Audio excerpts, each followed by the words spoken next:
Salut tout le monde et bienvenue dans le podcast Au-delà du jeu. Je suis Manon Ouette, ancienne handballeuse professionnelle et je suis ici pour interviewer les acteurs du sport de haut niveau. Un monde dans lequel j'ai évolué, qui m'a passionnée, qui m'a parfois fait souffrir, qui m'a rendue aussi extrêmement heureuse et qui surtout m'a fait faire des rencontres sublimes.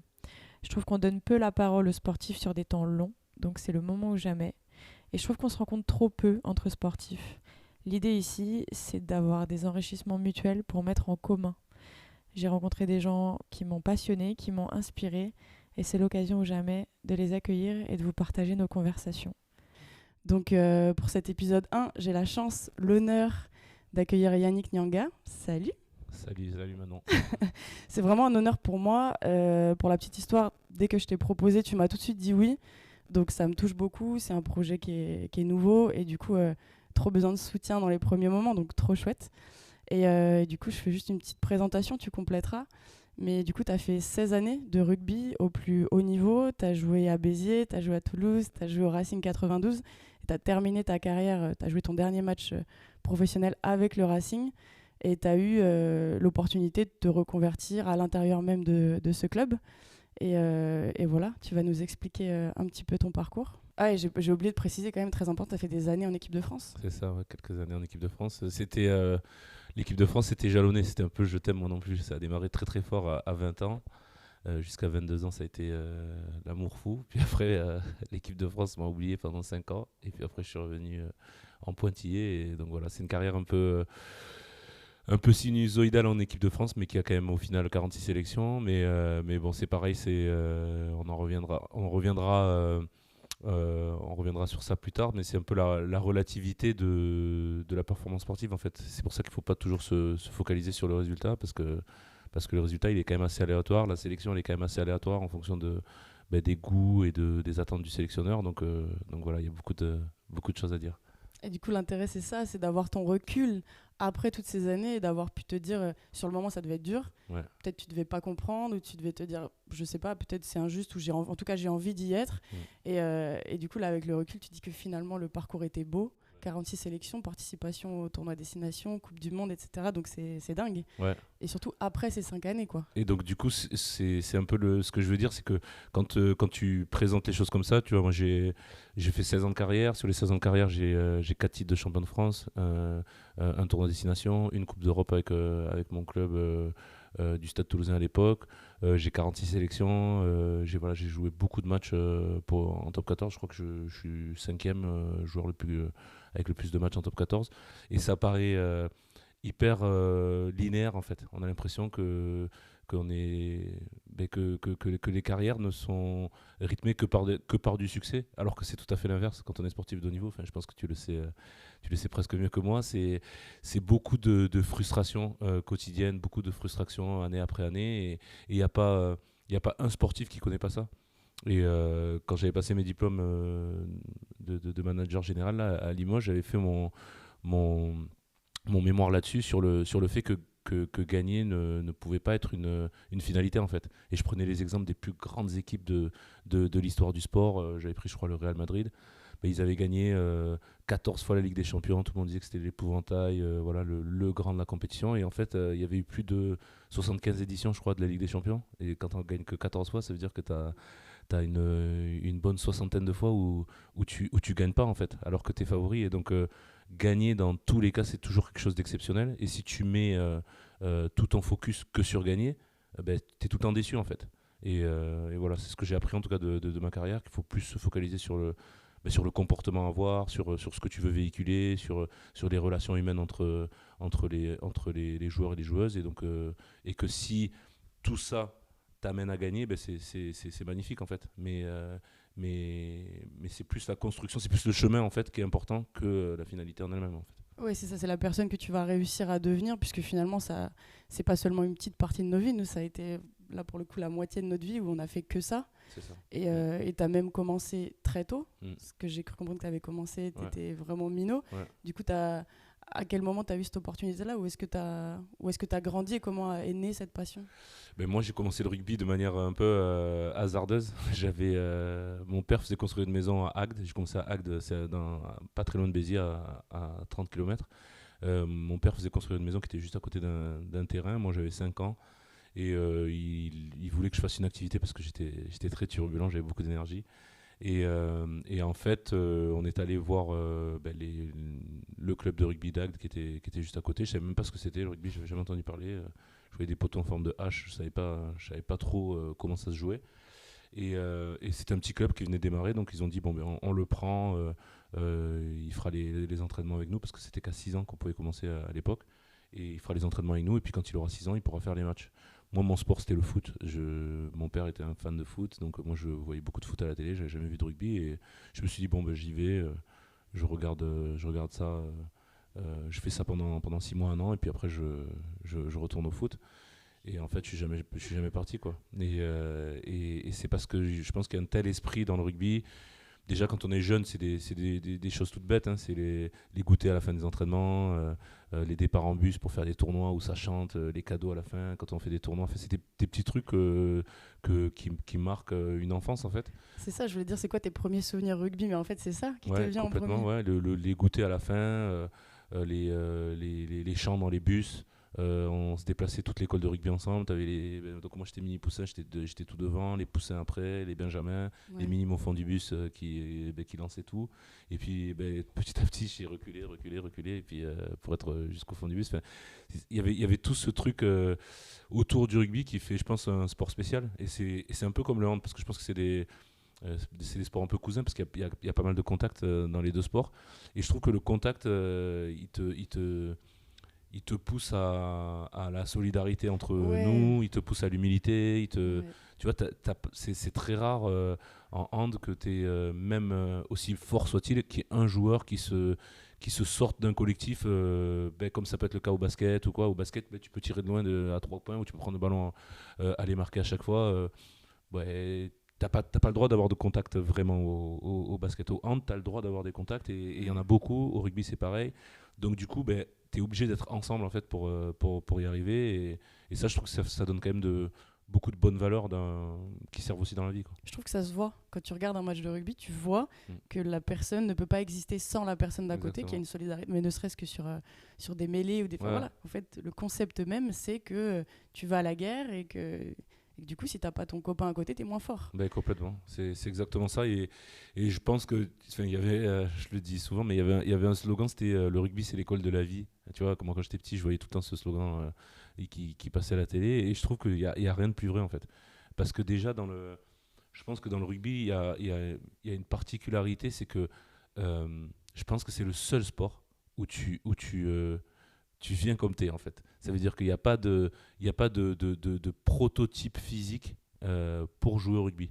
T'es gros, on va trouver la place pour toi. T'es grand, on va trouver la place pour toi. T'es tout petit, on va trouver la place pour toi. Tu Ok. cours vite, on va trouver la place pour toi. T'es courageux, on va trouver la place pour toi. T'es un petit peu peureux, on va te mettre derrière, au fond. T'es habile de tes mains, tu vois. Et en fait, en fonction du gabarit du joueur, eh ben, on va le mettre à un endroit. Donc du coup, je trouve que il y a quand même un côté qui est bien, qui est rassurant sur le fait que ouais, il y a de la place pour tout le monde, en fait, tu vois. Et ça, je trouve que c'est une des grandes forces du rugby. Alors évidemment, à haut niveau, c'est moins vrai, Ouais. mais quand tu arrives dans un petit club de rugby, il y a toujours de la place, quoi. Et même si tu n'as aucune qualité, on te met à l'aile tout au bout, tu touches pas trop de ballon, tu es Ouais, dans un côté, tu vois. et ça, c'est pareil au Et, handball. Moi, je ouais, suis tu vois. ailière.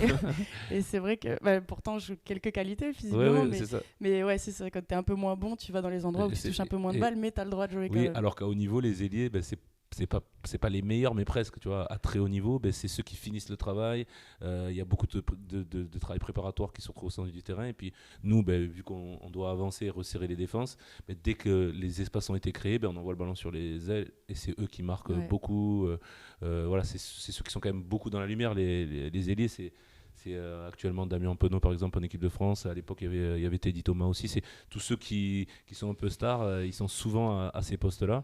Et alors que dans les plus petits niveaux, vu que techniquement il y a moins il y a moins de fluidité, pour que le ballon il arrive jusqu'à l'aile, C'est ça. c'est assez compliqué. Donc voilà. Mais c'est plus sur ce principe qu'il y a la place pour tout le monde. Je trouve que moi, c'est ce qui m'a plu, en tout cas.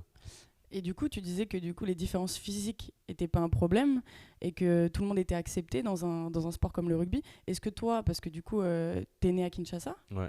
est-ce que toi, ta couleur de peau, à un moment donné, tu l'as senti dans un milieu comme le rugby? Euh, Très rarement. Très rarement, en tout cas, j'en ai pas vraiment le souvenir. Ça a pas été trop un handicap. Alors, moi, la chance que j'avais, c'est que ça se passait bien plutôt sur le terrain. Donc, j'avais quand même pas mal les moyens de répondre par mes jambes et par mes mains. Donc, je pense que j'étais assez épargné par rapport à ça. Mais au contraire, je pense, je pense que je l'ai beaucoup plus senti dans la vie de tous les jours que dans le rugby. Et j'ai quand même. Je dirais même que c'est l'inverse. J'ai toujours eu l'impression que le rugby c'était mon terrain d'expression où ben, les problèmes en fait ils restaient à l'entrée et ce qu'il y a de bien sur un terrain de rugby c'est que ce qui compte c'est ce que tu fais en fait. Tu vois, c'est pas tant qui tu es, c'est pas tant que c'est assez vrai dans le sport. Ce qui compte c'est ce que tu fais sur le terrain. Et si tu aides ton équipe à gagner, ben tu seras bien, enfin, tout le monde voudra être avec toi et tout.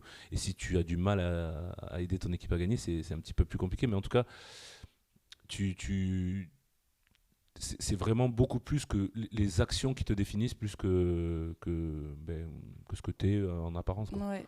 Donc ça, Ouais, c'est je pense important. que c'est ça qu'on aime Ouais. aussi nous, dans le sport, c'est Mm. qu'on a eu la chance du coup de grandir dans un milieu sportif qui à un moment donné a normalisé la mixité. Ouais. Et du coup, quand on se retrouve face à des situations de la vie où quand on regarde les infos et tout, ça nous paraît absurde, Exactement. puisqu'en fait on est né, on a grandi dans des collectifs où il y a ce problème, il n'existe pas. En tout cas, du coup, c'était une vraie question, une vraie curiosité.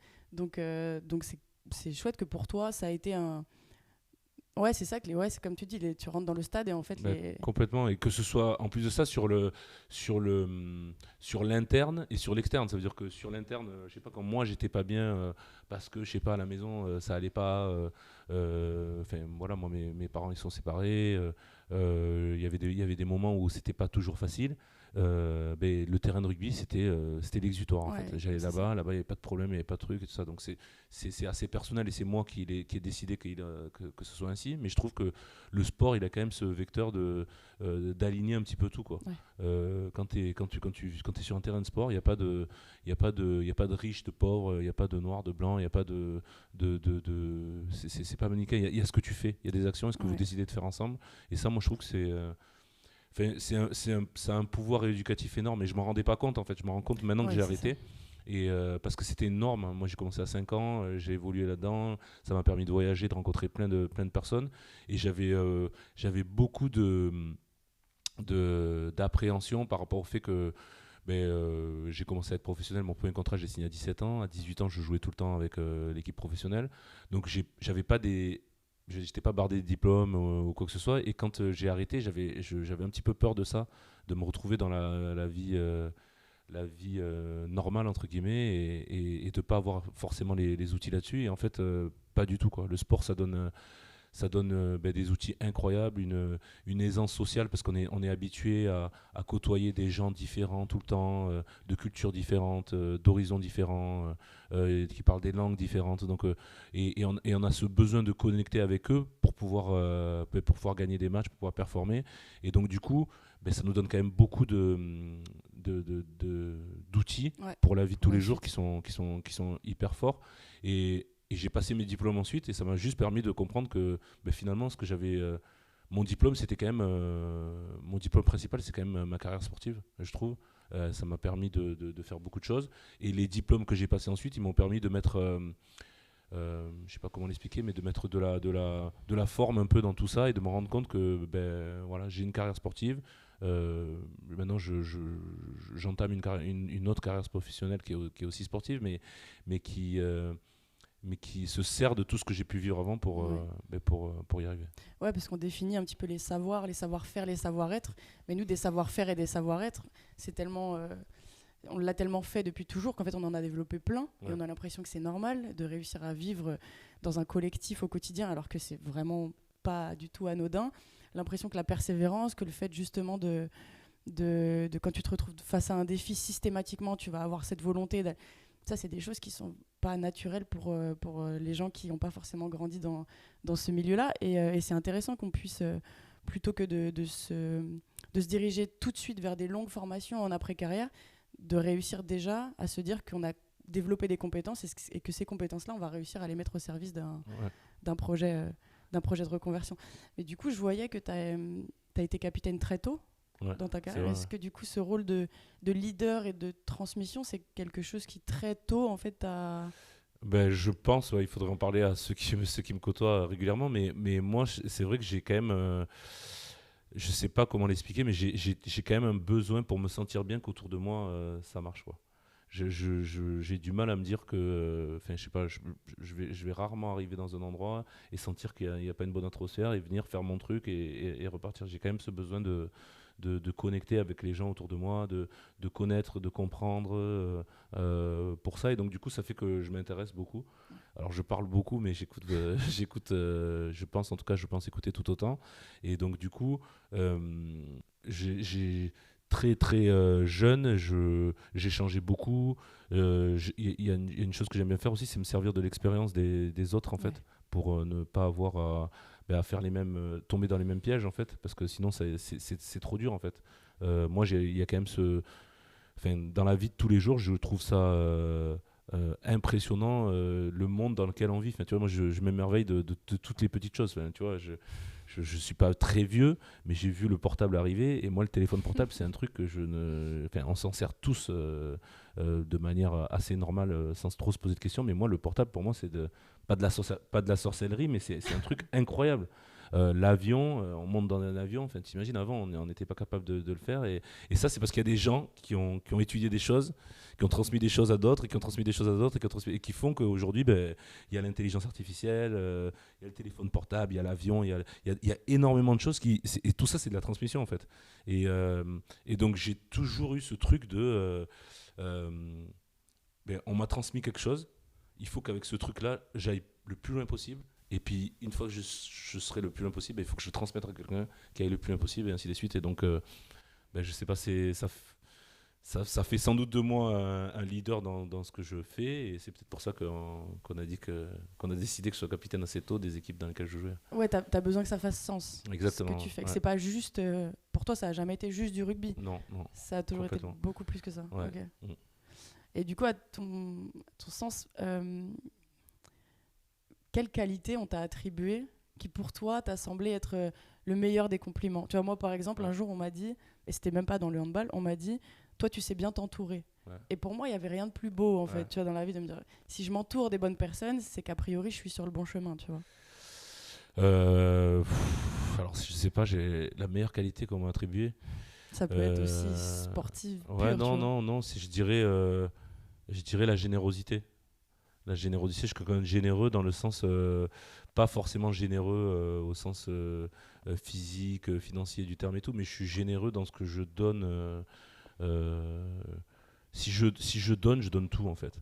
Je donne tout sur un terrain, je donne tout dans l'esprit. Tu vois, si on décide de faire cette émission-là, je vais pas cacher des choses ou des trucs comme ça. Je pense que le plus important, c'est ce que tu donnes en fait. Moi, je pense en tout cas, c'est ce que tu partages. Et pour pouvoir partager du mieux possible, il faut être à l'écoute, il faut essayer de comprendre, il faut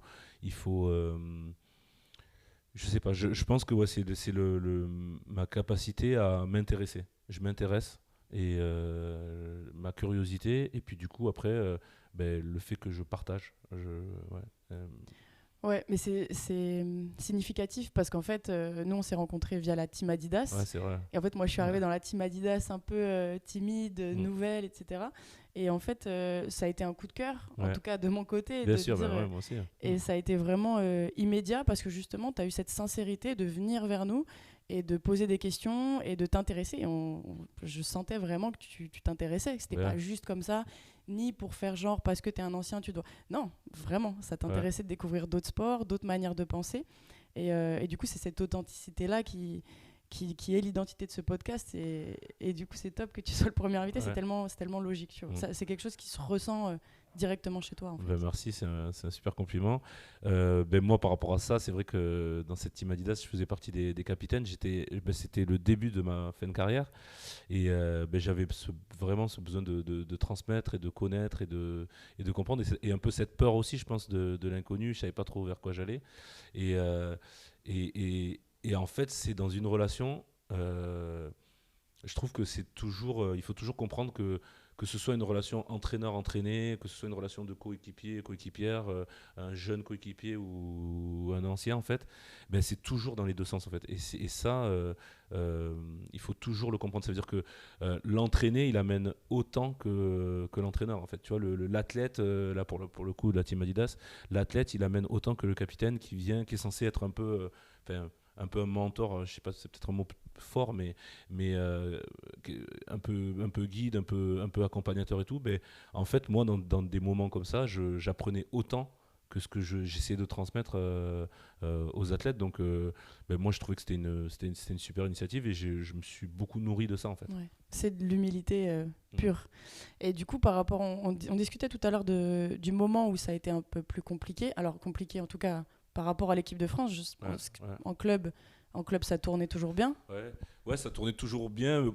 On est des éternels insatisfaits, donc ça tournait. Moi, j'ai jamais eu l'impression en fait que ma carrière, ça tournait bien en fait. Et je pense que je sais pas s'il faut parler comme ça ou quoi, mais moi j'ai toujours eu. Je me suis toujours demandé, mais qu'est-ce que je fous, pas qu'est-ce que je fous là, mais comment j'en suis arrivé là en fait. Tu vois, je voyais des feuilles de match, je voyais mon nom au milieu. Michalak, Dusautoir, un truc, des grands noms de notre sport, et je voyais mon nom au milieu et j'avais l'impression que eux c'était normal qu'ils soient là, mais que moi, à un moment donné, il y avait quelqu'un qui allait sortir et qui allait me dire non, écoute, tu t'es trompé.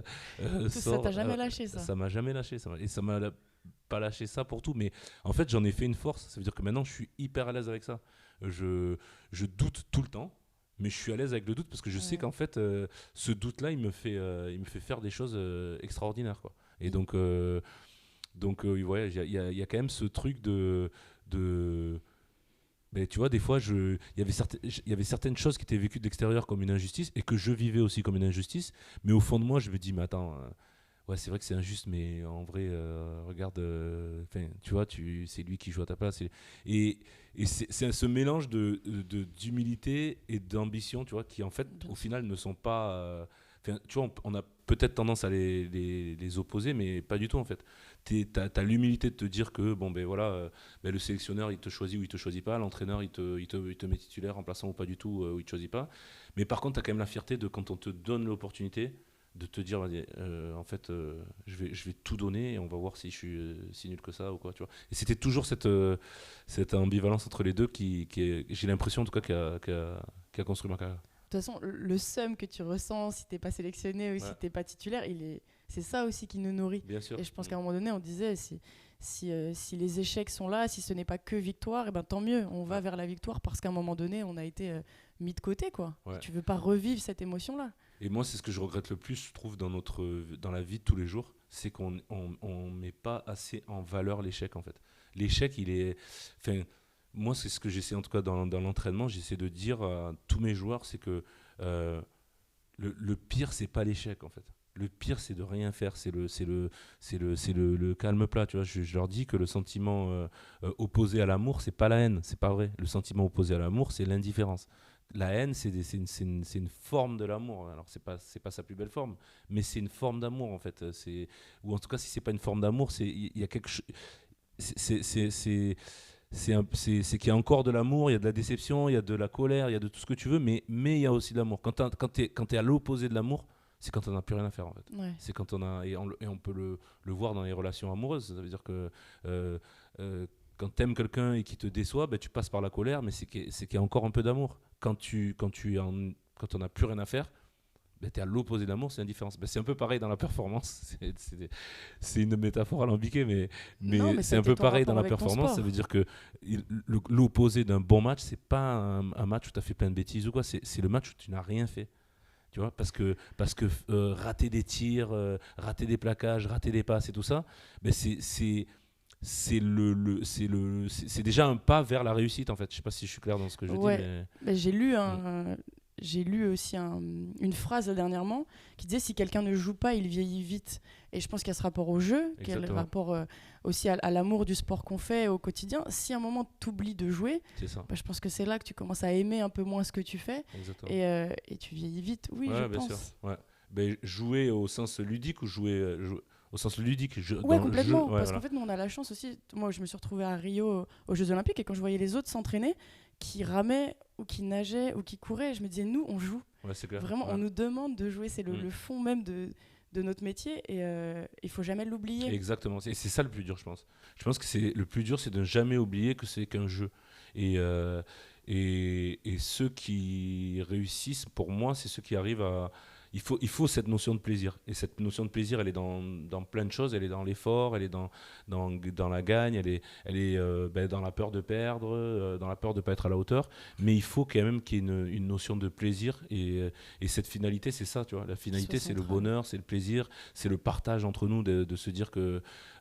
C'est trop bien de se dire que tu es avec tes coéquipiers, vous avez un objectif en commun. Parce que dans la vie de tous les jours, il y a quand même très peu de choses que tu partages. Peut-être tu partages des choses dans un couple, tu partages des choses dans une famille, mais tu partages très peu de choses collectivement au travail. La plupart des jobs que tu vois dans la vie de tous les jours, ils ont très peu ce sentiment d'appartenance que peuvent avoir une équipe où on a un objectif commun.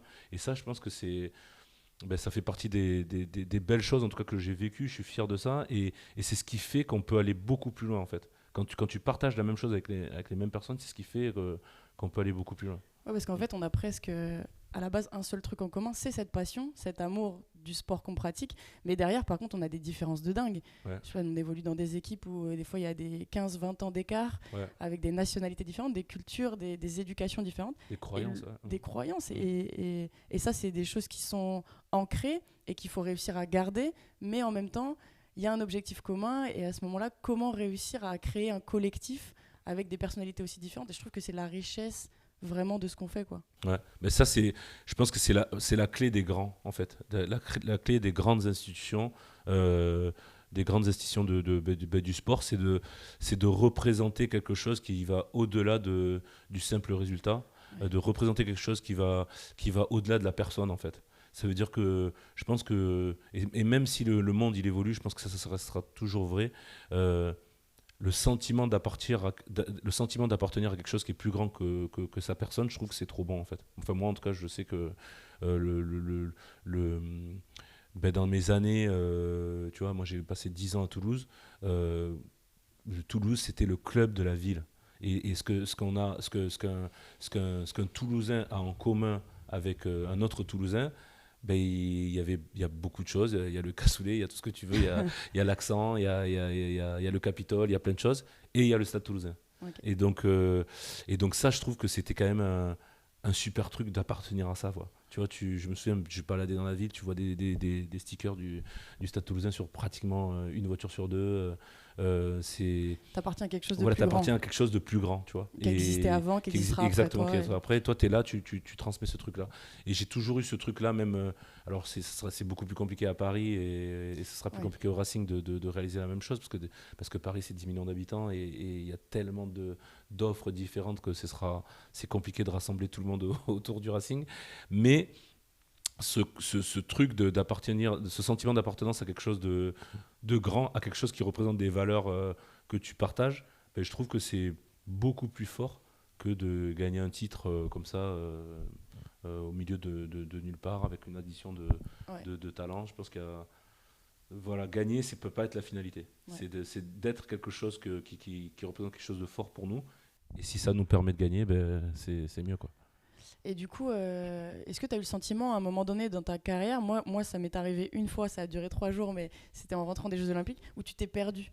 Parce qu'on parle là des moments un peu compliqués, mais il y a Ouais. aussi eu des grands moments de succès. Est-ce que ça peut être aussi dans des moments où tu étais un peu en détresse, mais est-ce qu'il y a des moments où tu t'es pris pour un autre, quoi? Ouais, moi je pense, ouais. Je pense qu'il y a eu aussi le moment où il y a eu un sélectionneur il y a eu un changement de sélectionneur après la Coupe du Monde en 2007.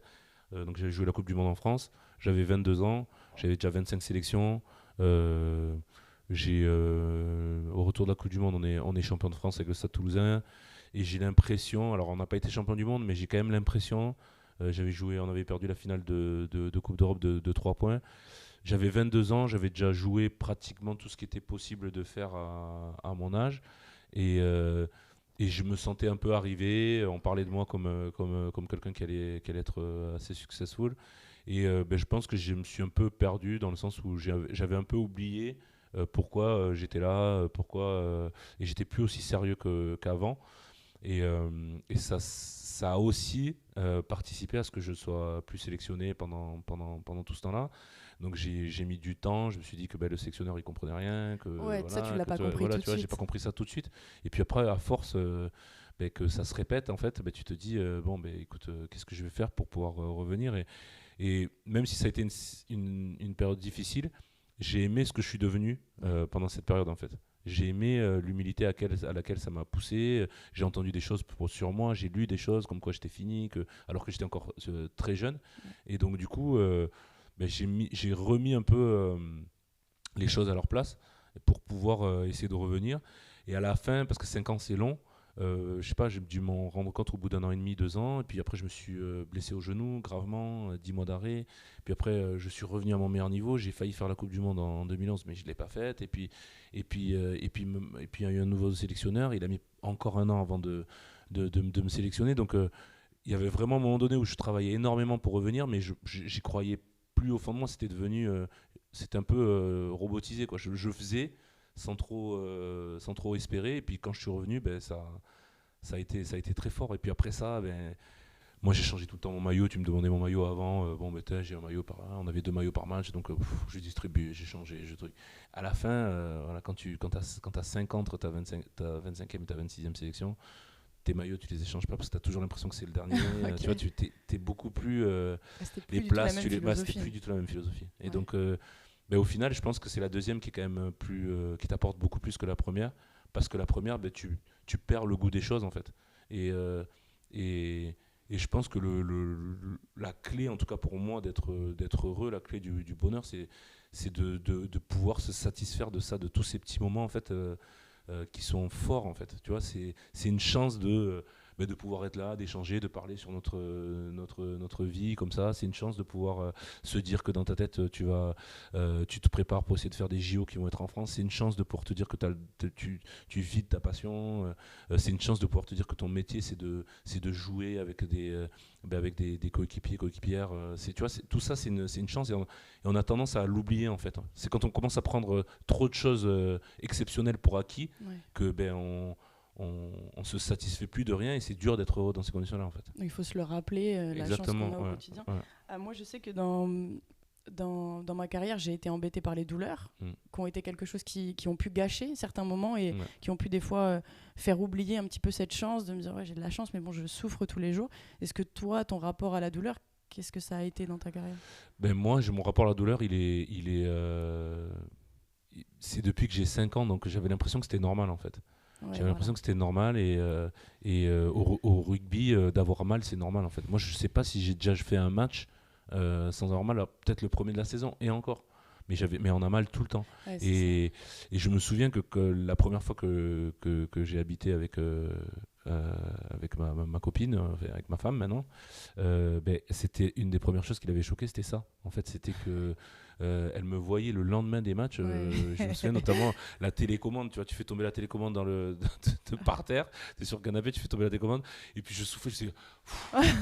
Parce qu'en fait, il fallait que je me lève, je me truc. Et en fait, ça, j'avais mal au dos, j'avais mal au cou, j'avais mal au genou. Et juste pour me baisser et ramasser quelque chose. Et en fait, tout le monde nous voit super fort sur le terrain de rugby. Mais en fait, on donne tellement pendant ces moments-là que la semaine après, c'est beaucoup de fatigue, c'est du temps pour récupérer. Et ça, les gens ne voient pas ça en fait. Donc oui, le rapport à la douleur, il y a le rapport à la douleur parce que tu as mal au genou, tu as mal à l'épaule, tu as mal au dos, tu as mal au cou. Et il y a le rapport à la douleur parce que tu pousses ton corps dans ses retranchements. Oui, le sport de haut niveau, voilà, tu vas vers la douleur. C'est courir sans s'arrêter le plus vite possible, ça fait mal, ça brûle. Il y a des moments où tu veux dire que tu as mal parce que t'as pas mal, mais c'est juste que ça brûle partout en fait. Donc tu veux simuler. Moi, je sais que j'ai déjà eu, ça m'est déjà passé par la tête de me dire attends, je vais simuler une blessure là, c'est trop dur. Bien sûr. C'est trop dur là le truc. Mais j'ai jamais pu le faire moi. Non, Par contre, la fierté à un moment donné où en fait t'arrives pas à t'arrêter parce qu'il y a ce truc un peu addictif. Pas forcément de la douleur, mais je sais pas, du dépassement de soi en tout cas, qui, je pense aussi, moi c'est un peu l'angoisse, j'ai peur que ça me manque. Ça va te manquer, je te confirme. Je te confirme. Il va falloir le trouver dans autre chose. Mais ouais, je pense que ça se prépare en fait. Ça se prépare parce que c'est vrai qu'il n'y a pas grand chose dans la vie qui te donne des émotions aussi fortes que le sport en fait. Euh, ouais, si, tu vois, la naissance d'un enfant et tout ça, mais c'est beaucoup plus bref, tu vois. Ouais. C'est beaucoup plus bref, c'est beaucoup plus. C'est beaucoup plus fort aussi, hein, la naissance d'un enfant. Mais de manière. Un plaisir partagé comme ça autour de l'effort, il y a peu de choses qui donnent ça. Ouais, Donc c'est il faut se préparer. Parce que du coup, tu disais que pendant toutes ces années, tu n'as pas eu forcément le sentiment de travailler. Ouais. J'ai lu ça, que pendant Ouais. 16 années, tu n'as Ouais. pas eu forcément cette impression-là. Est-ce que depuis que ça s'est arrêté et que du coup, tu as eu cette opportunité de te reconvertir comme directeur sportif au sein même de ton club, est-ce que directement, du jour au lendemain, parce que ça a été quand même assez rapide, tu as Ouais, joué ton dernier complètement. match et quelques mois après, Ouais, c'est tu ça. étais directeur Ouais. sportif. Donc déjà, comment cette transition s'est opérée? Est-ce Mais que tu as appris le métier? Non, ben, la chance que j'ai eue, c'est que le club m'a proposé très tôt en fait, d'être directeur sportif. Donc, c'est dans mon avant-dernière saison, à la fin de mon avant-dernière saison, qu'ils m'ont proposé ça. Parce qu'ils cherchaient un directeur sportif depuis quelques années, moi, et ils n'arrivaient pas à tomber d'accord là-dessus, entre les coachs, le président et tout ça. Et en fait, quand mon nom est venu sur la table, ben, apparemment, ça faisait plutôt l'unanimité. Et donc ils m'ont proposé ça. Donc c'était plus d'un an avant la fin de la saison. Je crois que c'était 14 mois avant la fin, ou un truc comme ça. Et ben, j'ai eu le temps de me vexer parce que je n'avais pas prévu, moi, Ah forcément ouais. de m'arrêter. Je me suis dit, attends, les mecs, ils pensent que je suis fini ou quoi? Il me reste encore une année de joueur. Et puis après, j'ai eu le temps d'y réfléchir et me rendre compte que c'était un luxe énorme, en fait, de se dire Ouais. que putain, tu peux choisir la fin. Tu peux décider de comment ça finit. Donc je pouvais terminer cette saison, me préparer en conséquence pour la dernière saison. Et puis, tu vois, je vois Nico Karabatic qui fait le tour des stades en ce moment pour Ouais. la fin de sa carrière. C'est magnifique de se dire que tu choisis. Tu vois, je vois partout où il va, il reçoit des maillots, des Ouais, trucs et tout c'est ça. magnifique. Alors moi, je le disais secrètement parce que je n'avais pas annoncé à tout le monde et je voulais pas que ce soit autour de moi, en fait. Tu vois, j'avais un truc, alors j'ai pas fait la carrière de Nico, mais je voulais pas qu'il y avait pas ce truc, je voulais ce truc de ça reste quand même un sport d'équipe et c'est pas le dernier match de Yannick. Donc moi je l'ai dit vraiment à la fin, tu vois, Ouais. Ouais, parce que je au trouve dernier que match. Karabatic, c'est génial ce Ouais, qu'il fait. ouais. Bah, déjà aussi parce que personne n'a eu la carrière de Nico Karabatic, Exactement, il est exactement. comparable à personne. Mais je trouve qu'il faut l'assumer. Parce que Exactement. sur une année olympique, de choisir que c'est ta dernière, de l'annoncer, et là de faire cette fête en fait Mm. tous les 3 jours dans tous Bien sûr. les gymnases Bah, je ouverts. pense qu'il n'y a que lui qui est capable de C'est faire ça. ça. Je pense C'est qu'il pour ça. est pour le connaître, tu sais que tu le connais bien aussi, c'est quelqu'un de déterminé, de fort, de très très fort dans sa tête. Et donc du coup, il arrive à assumer ça, mais je pense que c'est pas tout le monde qui est capable de faire ça. Ah ouais, il a les épaules. Mm. Et du coup, ce chemin de reconversion, c'était pas forcément à la base quelque chose d'évident, mais tu l'as construit et puis en fin de compte, c'est devenu ton. Ouais, Ouais, ma c'est force, devenu assez ouais. logique. Ouais. Ben, ça déjà, ça a beaucoup. Moi, j'ai toujours été angoissé par l'avenir, en fait. J'ai toujours l'impression de.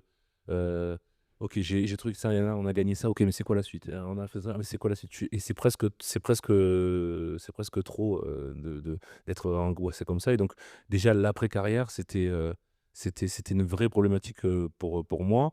Et c'est pour ça que, même si je dis que j'ai eu le temps de me vexer par rapport au fait d'être directeur sportif, rapidement, je me suis rendu compte que c'était top. Il y a eu juste une petite parenthèse où le sélectionneur d'équipe de France veut que je revienne parce qu'il me dit qu'il a un manque de leader sur son équipe. C'était 1 an et demi avant la Coupe du Monde. Voilà, il n'avait pas de capitaine. Il m'a pas dit que j'étais capitaine, hein, loin de là, mais il m'a dit j'ai besoin de leader. Et moi, j'avais jamais été capitaine d'équipe de France, j'avais jamais été entre guillemets leader affiché de l'équipe. J'étais plutôt un leader de vestiaire, on va dire, en interne, mais pas Ouais. forcément un leader à l'extérieur. Et donc, j'avais ce petit truc il me manque ça. Ouais. Et voilà, ça m'a vraiment fait poser des questions, mais je m'étais déjà engagé avec le club. Ok. Et moi, l'engagement, quand même, pour moi, c'est quelque chose d'important. Et Et du coup, est-ce que par rapport à ça ou à autre chose, est-ce qu'il y a avec le feedback que tu peux te faire et le recul que tu as, est-ce qu'il y a t'as des regrets sur cette carrière? Non, j'ai pas trop de regrets quand même. Des fois, je me pose des questions, tu vois. Je me dis, est-ce que si j'avais dit oui au sélectionneur, comment ça aurait fait Est-ce que si j'étais retourné en équipe de France 1 an et demi avant la Coupe du Monde, est-ce que ça aurait été qu'est-ce que ça aurait donné? Est-ce que si j'avais continué une année de plus, parce que ma dernière saison, c'est une de mes meilleures saisons en fait. Ouais. Alors, est-ce que Ça, c'était c'est une, est-ce que magique. c'était une, est-ce que c'était une de mes meilleures saisons parce que c'était la dernière, Ouais. ou est-ce qu'il m'en restait encore sous la pédale? Il y en a beaucoup qui m'ont dit, mais qui n'ont pas compris pourquoi j'arrêtais alors que j'avais fait une de mes meilleures saisons. J'avais été replacé à un nouveau poste, donc j'avais l'impression c'était le poste que j'avais quand j'étais jeune dans toutes les équipes. Donc du coup, j'avais l'impression que, mais tu vois, tu te dis, est-ce que j'aurais pu faire une année de plus ou quoi? Mais je me le suis dit que longtemps après, tu vois. Ok. Et donc, non, je peux pas parler de regret. Je me pose des questions tout le temps, mais parce que je m'en pose tout le temps, mais je peux pas parler de regret, non. Et donc, on a parlé de ce manque, de qu'est-ce qui te manquait, qu'est-ce que tu pensais qui allait te manquer et qu'est-ce qui te manque réellement? Euh, je pense je pensais qu'elle allait me manquer, je pense que c'était la reconnaissance. Ouais. Je me suis toujours dit, j'ai jamais trop cru à la fame, tu vois, le truc ouais, on nous prend en photo et tout ça. Tu vois, je me suis jamais trop dit que c'était pour ma personne, mais que c'était beaucoup pour ce que je représentais en fait, parce que j'étais un joueur d'équipe de France, parce que j'étais un joueur de Béziers, parce que j'étais un joueur du Stade Toulousain, parce que Ouais. j'étais un joueur du Racing, plus que pour ma personne. Et en fait, ça, j'étais très agréablement surpris, tu vois. Je me suis D'accord. dit, Ok. en fait, à la fin, je me suis dit, waouh, tu vois, il y a beaucoup de gens qui t'arrêtent, et quand c'est fini, je trouve que ça a une résonance qui est 1000 fois plus importante. Là, c'est vraiment associé à ta ben personne. tu te dis, ah ouais, mais toi, j'ai adoré quand t'as fait ça. Moi, je suis supporter de Toulouse, tu vois. Le quart de finale, quand tu marques à la dernière Ah minute ouais, et tout, c'est c'est magique. trop bien. En équipe de France, quand t'es revenu en équipe de France pour ta 26e sélection, que t'as pleuré, mais on avait tous pleuré dans la fin. Ils ont tous un moment où, enfin, en tout cas, ceux qui t'aiment bien, ils ont tous un moment, tu leur rappelles un moment. Et tu leur rappelles, non content que ce soit un moment de ta carrière, tu leur rappelles un moment de leur vie. Une Et émotion ouais, qu'ils un ont, mec qui m'a dit, qu'ils ont ouais, vécu mais moi, grâce à toi. j'étais en prison, je t'ai vu là, j'avais fait Ah ça, ouais. tu m'as aidé à tenir et tout. Et donc là, tu te dis, wow, et tu te rends compte C'est fort. de la puissance du sport en fait. Et j'ai toujours, ce que je te disais, j'ai toujours cru que c'était, ouais, bon, tu vois, je peux prendre une photo avec nous, tu te dis, ouais, bon, mais les mecs, ils ont vu que quelqu'un prenait une photo avec toi, bon, ils prennent une photo avec toi. J'ai un peu l'impression que si tu vas dans la rue et que tu prends quelqu'un un peu lambda en photo qui prend 10 photos avec des gens, même s'il a rien fait dans sa vie, ben, il va y avoir 11, 12, 13 Ouais. personnes qui vont arriver, qui vont demander une photo avec lui sans vraiment savoir ce qu'il a fait. Tu vois. Et j'avais l'impression que c'était un peu comme ça pour tout, alors que pas du tout. Pas Tu vois. du tout. Et donc j'étais agréablement surpris par rapport à ça. Après, ce qui me manque, c'est... ben, si tu veux, nous c'est 80 minutes. C'est 80 minutes de fin de semaine qui règlent tout. Ben, c'est pas mal quand même en fait. Tu vois, dans la vie de tous les jours, Ouais, c'est il y a intéressant. rien qui est comme ça, tu vois. Il y a rien, c'est toujours assez linéaire. C'est peut-être des chiffres à la fin du mois, c'est des chiffres à la fin de l'année, c'est des titres et tout. Alors que dans le sport, ce qui était trop bien, c'était que quelle que soit la semaine, comment ça s'était passé, est-ce que c'était bien, est-ce que c'était mal et tout, t'avais le moment du match qui remettait tout à l'heure. Tu vois, qui remettait tout en place. Et donc, t'es pas dans une bonne période, t'es pas dans le truc, on dit ouais, Manon et tout, elle est moins bien, elle est moins ci, elle est moins ça. Mais quand t'arrivais au moment du match, Ouais. c'était l'opportunité pour toi de remettre les choses à leur place en fait. Voilà, il n'y Et a plus que toi. Et il n'y a plus que toi et ce Ouais. que tu fais. Et donc, du coup, ça dans la vie de tous les jours, ben, ça n'existe pas. Quoi. Mais est-ce que tu t'es relancé des défis sportifs par rapport à ça? Parce que ça pourrait être ça, des fois, des gens qui sont pas forcément sportifs de niveau, mais qui se lancent le défi d'un marathon. Quelque Ouais, chose comme ben ça. non, moi non. Je déteste, je Non, mais pas déteste forcément courir. Ah ouais, courir, moi mais c'est ouais. non, moi c'est juste pour la forme. Tu vois, je veux toujours quand même la ressembler forme à un physique. sportif pour la forme physique. Donc je fais le sport vraiment, c'est pour la forme physique. Après j'aime bien j'aime bien le foot. Donc j'ai des potes avec qui on joue au foot. On fait des fives les lundis Ouais. soirs.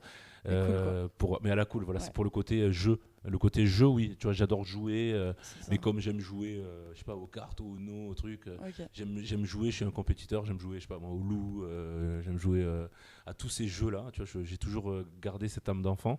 Mais par contre, le sport en lui-même, je sais qu'il est très important, mais c'est pour ma santé, c'est pour être bien dans ma peau. Mais s'il y avait un truc qui pouvait éviter toute la souffrance qu'on a déjà eue dans le sport et qui nous maintient en forme, Ouais, tu le ferais. je le ferais, je pense. Ouais, parce que Ouais. tu disais, tu t'es autorisé à l'après-carrière. Ouais. T'as relâché un peu Ah de oui, pression. j'ai relâché la pression. J'ai beaucoup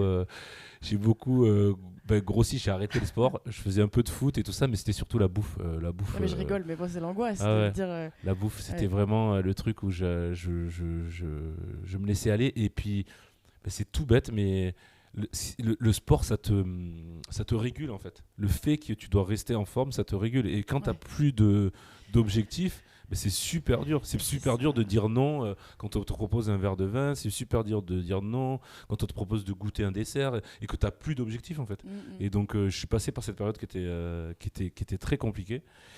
Mais un jour, je me suis vu en photo dans un costume avec les boutons qui serraient un peu. Et puis je me suis dit non. Et puis même pour la santé, je pense que c'est important. Quand t'es pas bien dans ton corps, c'est dur d'être bien dans ta tête en fait. Et T'as découvert ça presque. ouais, parce qu'en ouais, fait, ben nous, ouais. J'ai découvert. En fait, il y avait des choses que pour moi étaient normales. Et Ouais, en c'est fait, ça. une fois que tu arrêtes, tu te dis, mais.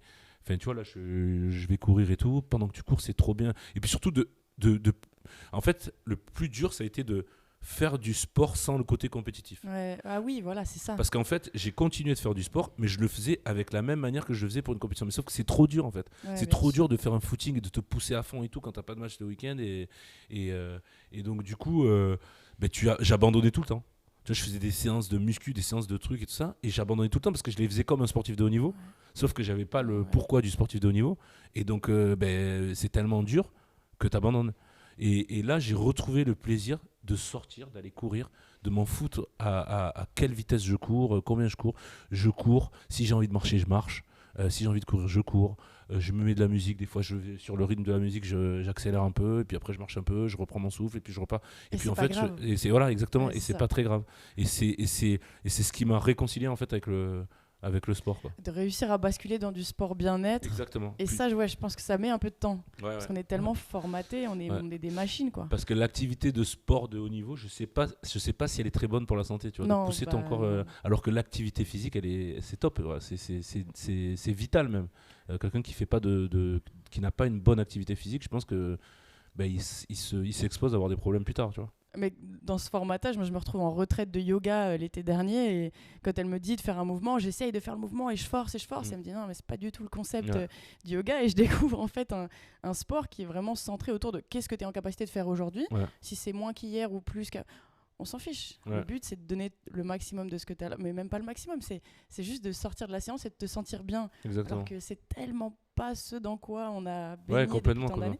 Il y a Novak Djokovic, j'aime bien. Tu vois, il a fait pas mal d'interviews par rapport à ça, sur le bien-être, tu vois, il vit le sport. C'est un énorme champion, mais je trouve qu'il vit le sport d'une manière un peu différente des autres. Tu vois, sur son approche, je trouve il prend soin de lui. Et parce qu'il a bien compris qu'en prenant soin de lui, ça va lui permettre d'aller très loin dans le sport. Et je pense que ben, ça commence et finit par soi individuellement en fait. Il faut d'abord prendre soin de soi-même pour pouvoir prendre soin des autres, pour pouvoir aider les autres, pour pouvoir aider une équipe à gagner, tout ça. Ça commence et finit par soi. Et ça, je pense que ben, il faut jamais arrêter de le dire et de le rappeler. Et potentiellement, il faut refuser de subir. Je sais pas, Mm. des fois, il y a des situations, c'est comme ça. Tu dis, ouais, je suis pas ça va pas, ça va pas, Ouais. ça, c'est pas assez. Ok. Pouvoir mettre les choses un petit peu en. Mais c'est peut-être plus facile dans le sport individuel, Ouais. où tu te retrouves face à une galère physique, psychologique ou n'importe quoi. Et tu es en capacité de prendre des notes et de te dire, ok, ça, je peux le modifier en faisant ça, je peux le modifier en faisant ça. Moi, des fois, dans des collectifs, c'est plus difficile parce qu'il n'y a pas que tes enjeux qui rentrent en compte. Ouais. Quoi. Et puis ça doit être. Enfin, c'est un ownership, comme on dit. C'est un sentiment d'appartenance partagé en fait. Ça veut dire que tu partages ce que tu fais avec tes coéquipières, avec ton entraîneur, et donc du coup, c'est ce que tu fais pour toi ne doit pas abîmer tes coéquipières, ne doit pas abîmer l'organisation de l'équipe C'est et tout ça. ça. Donc c'est hyper difficile comme dans la vie en fait. Ouais, La vie balance. aujourd'hui, on te formate, on te dit qu'il faut faire ci, il faut avoir une maison, il faut ce truc, il faut se marier, et en fait non, en fait il faut être soi d'abord, et il faut juste que être toi, mais que ça n'abîme pas les gens qui sont autour de toi. À partir de là, c'est la seule règle en fait, et c'est un peu ça. Je pense qu'il faut transmettre, je pense. Parce que du coup, tu as basculé dans d'autres milieux, puisque maintenant, il y a ce rôle. Alors, c'était un rôle de directeur sportif. Finalement, après, tu t'es formé en tant que manager général, Ouais. mais finalement, J'entraîne. tu es devenu Ouais. entraîneur. Ouais, c'est ça. Donc, tu as ce rapport aussi au groupe, dans maintenant le rôle d'entraîneur. Et puis, encore dans une autre casquette, tu t'es consultant à Ouais. la télé, Ouais. et je me dis que là, du coup, tu découvres aussi le monde de Complètement, l'entreprise. ouais. Mais est-ce que les enjeux sont très différents ou est-ce que c'est la même Ben chose? non, moi j'ai l'impression que tout est lié en fait. J'ai l'impression que c'est la même chose pour tout. J'ai l'impression qu'un entraîneur, c'est quelqu'un qui doit faire comprendre à des individus que le fait de. Même si c'était Onesta, j'avais entendu qu'il disait ça, je trouvais ça super fort. Qu'il disait, je crois, c'est un entraîneur, c'est quelqu'un qui doit faire comprendre à des individus qui sont souvent égoïstes que même s'ils sont égoïstes, l'autre et le chemin vers le. Enfin, tu vois, l'équipe, ils doivent donner à l'équipe pour pouvoir y arriver, quoi. Tu vois. Ouais, Et c'est un peu pareil pour beaucoup de choses. Tu vois, moi, je me suis vu dans mon job de consultant comme un peu un traducteur. Tu vois, j'expliquais un peu aux téléspectateurs qui voient des gens se rentrer dedans. Qu'est-ce qui se joue en fait? Qu'est-ce qui se joue quand il y a un match de rugby?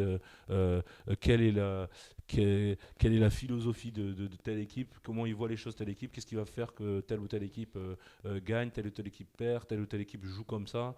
Et ben moi en tout cas, mon objectif, c'est créer du lien en fait à chaque fois, créer du lien. ouais, parce qu'en fait, tu interviens en qualité aussi d'expert en tant que consultant, mais ce qui peut potentiellement aussi t'intéresser, c'est de vulgariser le rugby et de le faire comprendre C'est à ça. tout le monde. Mais ouais, je pense on a ce devoir-là, une fois qu'on a vécu ça, vulgariser, faire comprendre, parce que le rugby en plus c'est un sport compliqué, tu Ouais, vois, il y a des beaucoup règles, de règles. on doit faire les passes vers l'arrière, on va vers l'avant, on peut plaquer, mais on peut pas plaquer au-dessous d'un certain niveau, ça peut être très violent dans certains points, mais par contre il y a des trucs qui sont inacceptables, enfin tu vois, il y a des cartons jaunes, il y a des cartons rouges, c'est un sport d'interprétation, ça veut dire que toutes les choses qui se passent dans le rugby, ce sont des interprétations. C'est-à-dire que là en avant, c'est une interprétation. Savoir que le hors-jeu, alors le hors-jeu moins parce que c'est assez factuel, mais lâcher le ballon au sol le plus vite possible, c'est une interprétation, tu vois. Donc du coup, il faut accepter, il faut comprendre comment l'arbitre interprète les choses et jouer avec ça en fait. Ouais, donc il y a beaucoup de stratégies, voilà, au il final. y a beaucoup de stratégies, et il y a beaucoup d'interprétations qui font que ça fait un sport assez spécial, quoi. Si tu regardes comme ça, tu peux pas comprendre, et surtout sur une action, il y a plusieurs choses qui peuvent être sifflées. C'est important de l'expliquer. Ouais, c'est ça, c'est important d'expliquer. Pour les novices. Mm. Et du coup, dans cette interprétation-là, toi, tu as décidé d'écrire à un moment donné un livre Ouais, qui est sorti il y a peu ouais, c'est ça. sur le rapport aux stats. Ouais, Parce c'est que ça. c'est quelque chose qui arrive en force dans le sport de haut niveau, qui est arrivé il y a déjà longtemps aux États-Unis, etc. Et du coup, rapport aussi complexe par rapport aux stats. Ben, complètement. C'est vrai que là, c'est né d'une rencontre avec Aurélie Jean, que j'avais rencontré sur une table ronde c'est Fred Michala qui nous avait mis en relation. Il organise le salon des innovations et du sport qui s'appelle Sport Nemitech. Et donc il y avait une table ronde sur la data et la data dans le sport. Donc Aurélie est docteur en sciences spécialisée en intelligence artificielle. Diplômée du MIT, elle a travaillé à la NASA, elle a travaillé avec la NFL. Enfin, c'est une brillante personne professionnellement et humainement. Et en fait, on s'est retrouvés sur cette table ronde où voilà, est-ce que la data était bonne, est-ce que la data était mauvaise, voilà, c'était un peu le débat du jeu, et on s'accordait à dire que la data elle était ni bonne ni mauvaise dans nos domaines respectifs. On donnait plein d'exemples, et que c'était plus son utilisation qui faisait si c'était bien ou pas, mais c'était pas la data en elle-même. Et donc du coup, on a beaucoup échangé. Je l'ai invitée sur le Racing 92, où elle est venue voir comment ça marchait, et en fait elle s'imaginait pas qu'il y avait autant de data dans le sport. Okay. Et elle m'a dit, mais en fait il faut que tu écrives un livre, il y a trop de similitudes avec ce qui se passe un peu dans la vie et dans le sport, alors que je pense qu'il n'y a aucune personne qui s'imagine ça. Et on est parti voir sa maison d'édition, elle m'a présenté, et puis en fait Muriel, la directrice de la maison d'édition, a dit non mais en fait c'est à quatre mains qu'il faut que vous écriviez ce livre-là. Et donc voilà, on est parti dans une aventure ensemble où tous les mardis soirs, je devais lui renvoyer. Le mercredi soir, on débriefait ensemble tous les jours. Donc c'était assez fou. Mais ça m'a beaucoup aidé, ça m'a beaucoup formé, parce que il fallait trouver un langage commun.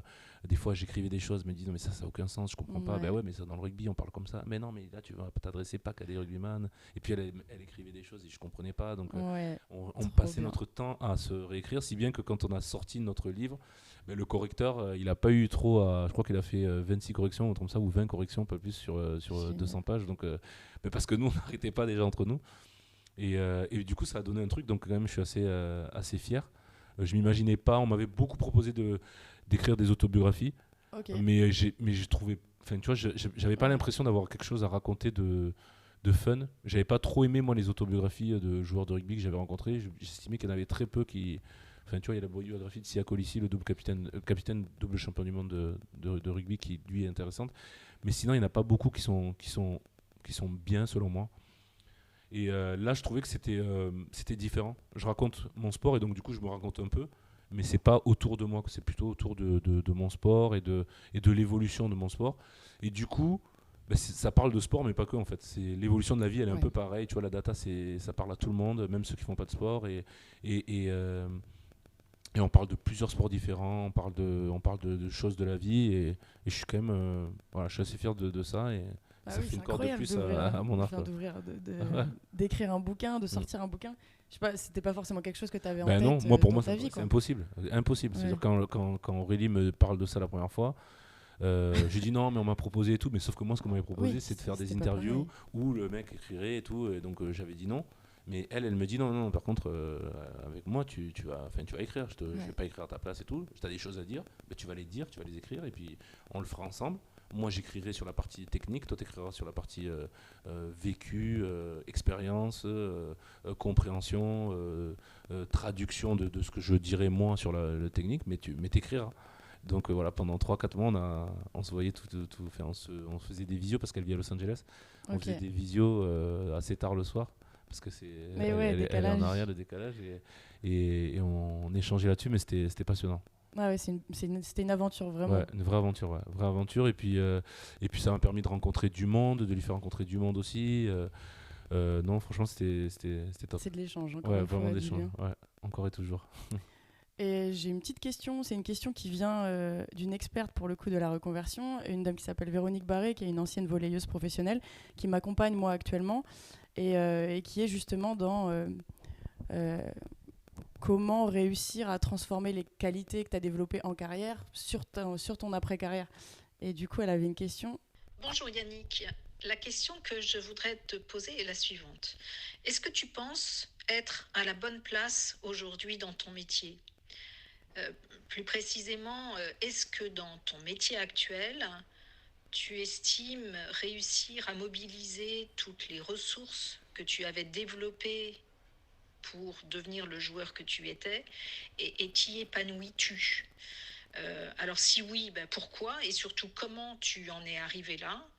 Et sinon, que te manque-t-il aujourd'hui ? Qu'est-ce que tu aimerais faire autrement ou davantage ? Merci pour ta réponse. Ben, c'est une super question, mais c'est une question vraiment existentielle, je pense. Moi, effectivement, j'ai la chance de toujours m'épanouir dans ce que je fais. Je pense que ça, c'est moi, en fait. Je peux pas faire un truc. Je pourrais jamais faire un métier dans lequel j'ai pas de passion. En fait, moi, je suis vraiment drivé par ça. J'ai l'impression j'ai besoin de sentir les choses. J'ai besoin de me sentir utile dans l'endroit où je suis. Est-ce que je me sens à ma place? Oui. Est-ce que je mobilise toutes les ressources? J'en mobilise une grande partie. Je ne sais pas si on peut mobiliser toujours toutes les ressources dans un seul domaine, mais en tout cas, j'en mobilise une partie. Est-ce que je peux faire mieux? Oui, ça c'est sûr que oui. Ça dépend forcément de moi, mais ça dépend aussi des autres, des organisations dans lesquelles je suis, des moyens que j'ai à ma disposition. J'ai la chance d'être au Racing et d'avoir beaucoup de bons moyens, mais je pense que le très haut niveau, il nécessite beaucoup de moyens, mais il nécessite le sens du détail. Et je pense que ça, là-dessus, j'ai encore à progresser parce que je suis un jeune coach, mais c'est d'aller de plus en plus vers le détail. Ce sont des tout petits détails, un peu comme encore une fois, dans des relations. Ce sont les petits détails qui font la force ou la faiblesse d'une relation. Et je pense que moi, dans les petits détails, je peux encore, dans beaucoup de petits détails, je peux progresser. Mais non, je me sens bien quand je vois l'entraîneur que j'étais il y a 1 an et demi et quand je vois l'entraîneur que je suis et les progrès que j'ai faits, j'y me tarde encore que le temps passe, qu'il y ait des matchs, qu'il y ait des rencontres encore avec d'autres joueurs parce que je me nourris de ça et j'ai l'impression de progresser à une vitesse incroyable, quoi. Donc Donc ouais, je me sens bien, mais je me sens pas encore arrivé Tant là où mieux. je suis. Mais je sais pas si je me ressentirai arriver un jour, quoi. Ouais, Ouais, parce donc que tant c'est mieux, grave. ouais. Ouais, tant mieux, à la limite. Et du coup, il me reste deux petites questions. Alors, il y en a une qui concerne une autre passion qui est pour moi, c'est le cinéma. Ouais. Parce que je vois beaucoup d'acteurs en interview et je trouve que c'est la même chose. Ouais. C'est la même chose qu'on fait. C'est des métiers, malgré tout, de divertissement, de passion et qui sont à chaque fois des aventures humaines. Tu te fais choisir ou non dans un casting. Ensuite, tu intègres une équipe et puis c'est une aventure qui dure plusieurs mois. À la fin, là, tu produis un travail, ça plaît pas. Et je trouve que parfois, les films préférés des gens en disent long. Ouais. Du coup, est-ce que tu as un ou deux films préférés qui, toi, vraiment t'ont marqué? Ouais, moi j'ai un film préféré que j'aime bien dire, c'est un film que j'ai vu, d'ailleurs ça fait longtemps que je l'ai pas vu, il faudrait que je le revoie. Il s'appelle Collision. Je sais pas si tu l'as, c'est Crash en anglais. C'est l'histoire de, enfin c'est des vies en fait qui sont entremêlées à Los Angeles, des vies d'hommes qui sont entremêlées. Et j'adore ce film parce que déjà je trouve il est hyper bien tourné. Euh, t'as que des vies qui se croisent les unes dans les autres et en fait t'as l'impression que c'est souvent dans les films t'as le gentil, le méchant et là le film démarre et t'as l'impression que ben, lui tu l'aimes bien, lui tu l'aimes pas, lui c'est un méchant et tout et puis au fur et à mesure du film tu te rends compte que le méchant il est pas forcément aussi méchant que tu veux bien le croire, que le gentil il est pas forcément aussi bien gentil et je trouve que ben, ça réconcilie bien avec ce qui se passe dans la vie de tous les jours, quoi, tu vois. Même si on essaie de te faire croire que par moment, ben, ça c'est bien, ça c'est pas bien, un tel déclare la guerre à un autre tel, donc lui il est méchant, lui il est gentil, lui il a fait ci, lui il a fait ça. Et quand même souvent pas aussi simple que ça, tu vois. Mais je trouve que ben, ce film-là, il représente ça super bien. Après, il y a beaucoup de films, d'autres films que j'adore, des films sportifs notamment. Je sais pas, L'Enfer du dimanche, c'est un film sur le football américain avec Al Pacino et Jamie Foxx que j'ai beaucoup regardé quand j'étais jeune. Bah, et les films comme Gladiator, c'est Ouais. quand on joue au rugby, c'est des trucs. C'est la base. Ouais, c'est la base. Ok. Non, il y a beaucoup de films. C'est difficile d'en sortir un, mais Collision, en tout cas, je sais que c'est un Ouais, des films et qui m'a le plus naturellement, c'est marqué celui qui est venu. parce pour moi, il ressemble à aucun autre film. Et après, il y a tous les Christopher Nolan. Moi, Christopher Nolan, Ah ouais, c'est ça mon te réalisateur fascine? préféré. Donc, Inception, Interstellar, Tenet, voilà, les films Ok, où waouh. tu te tritures un peu l'esprit. J'aime bien, tu vois, Oppenheimer, je l'ai pas encore vu parce qu'en fait, Christopher Nolan, il faut être mentalement prêt à le Ouais, c'est regarder, tu ça. vois. Donc là, ces derniers temps, avec l'entraînement, je regarde beaucoup moins les Nolan parce que T'as moins de je suis disponibilité moins de mentale. disponibilité mentale, mais je sais qu'il y a un moment donné où je pense qu'en vacances et tout, en plein milieu des vacances, une fois que je me serai bien reposé, ben, je vais me poser Tu vas te taper et les regarder. 2-3 heures de Voilà, c'est ça. film. Ouais, parce que malgré tout, c'est des films qui sont aussi ouverts à l'interprétation Exactement, et c'est qui, du ça. coup, ça Exactement, qui sont rejoint. pas, c'est pas manichéen en fait. Tu vois, Inception, c'est un de mes préférés de Nolan et Interstellar aussi. Tu vois, à la fin, Tu te tu questionnes. te questionnes, tu vois. Et Ouais. je pense que il y a autant d'avis sur le film qu'il y a de personnes et qu'il y a de mentalité en fait. Et ça, je trouve que c'est bien. Mm. Trop bien. Génial. Et du coup, l'heure de la dédicace a sonné. On est à la fin du podcast. Euh, qui remercierais-tu pour l'impact qu'il a eu dans ta vie? Qui je remercierai? Bah, mon papa, voilà, sans trop d'hésitation. Mon papa, parce que il a. Enfin, je dis mon papa et ma maman, mais mon papa, ma maman, c'est différent. C'est un peu mon havre, c'est ce qui je vais me réfugier quand ça va ou quand ça va pas. Mais mon papa, c'est un peu mon exemple. C'est mon pourquoi aussi, parce il est né à Kinshasa comme moi, et c'est lui qui a pris la décision de venir en France avec sa famille. Et il a mis ça en place. Et j'aime beaucoup ce qu'il m'a transmis, la manière de réfléchir qu'il m'a donné. Et j'échange beaucoup avec lui. Et ben, tout ce que je fais aujourd'hui, c'est quand même beaucoup pour le rendre fier. Donc je dirais lui. Mon premier entraîneur de rugby aussi, Jeannot, il m'a transmis sa passion en fait. J'aime les gens passionnés et lui il m'a toujours transmis sa passion. Le fait ce qui compte le plus, c'est de tout donner en fait, de se donner à fond là-dedans. Et puis bon, après il y a beaucoup d'autres personnes, mais je dirais ces deux-là, c'est ceux qui étaient là au commencement. Et après, voilà, tout au long de ma vie. les gens que j'ai rencontrés, mes amis, ma femme, mes enfants. Enfin, voilà, il y a Bien sûr. plein de personnes, mais je dirais c'est des compagnons de route, alors que là, c'est ceux qui ont initié le chemin, quoi. Mm. Bon, bah, on va Ouais. terminer là-dessus. Merci beaucoup. Bah, Vraiment, avec merci plaisir. infiniment pour Merci à toi. l'échange. Je suis hyper honoré que tu aies pensé à moi, surtout pour la première. Ça me touche beaucoup parce que tu es une grande championne, tu as croisé beaucoup de monde et que tu penses à moi pour ça, c'est bien. Donc merci beaucoup. Bah, écoute, des fois, il y a des évidences comme ça dans la vie et Ouais. du coup, je suis contente que ça se soit fait. Pour nos auditeurs, merci d'avoir pris le temps d'écouter ce podcast. J'espère que ça vous a plu. Encore une fois, si vous avez des suggestions pour les prochains invités, c'est avec plaisir. Et puis, je mettrai en lien du coup le bouquin Ok. qui est passionnant. Et je vais t'en et offrir vous un, je invite sais pas si tu l'as lu encore. Mais... Je l'ai déjà lu, je l'ai déjà acheté, je l'ai Ah déjà ouais. offert. Ouais. Ouais, parce que pour moi, c'est la base. En fait, Mm. quand il y a des proches à toi qui montent des projets, le but, c'est d'essayer de faire rayonner. Donc voilà, à très très très bientôt sur le premier jour du reste de notre vie. Et à bientôt. À bientôt, salut. Te opo a neo ia oe i te po i